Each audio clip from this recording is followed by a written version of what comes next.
văzut sau filmează? Ia râs tu acum. Și acum a apărut un pătrat cu egal. Păi filmează, uite acolo că ți arată. A, e de filmat? Ia râs tu. Ia râs tu.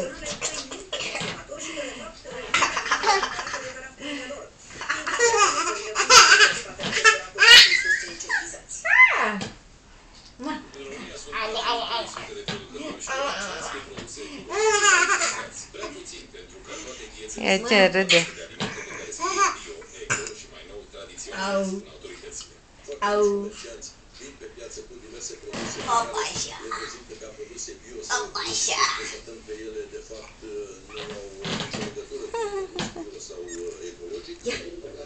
Ce face mami acolo? Ce face mami acolo? Ha? Ia zi tu, ce face mami?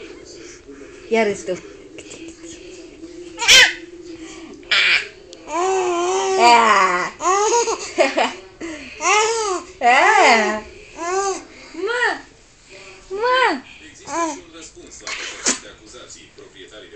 Ce faci tu? Ia zi tu ceva. Ia zi ceva lui mami. Ia zi, mami, eu o să mă fac mare și frumos. Când o vorbi? N-ai scos tu niciun cuvințel? Nu, până acum. Opa, așa.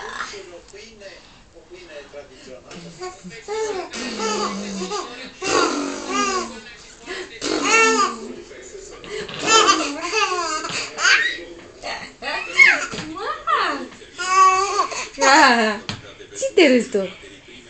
Îi râzi? Ia râzi tu la mami. Îi râzi?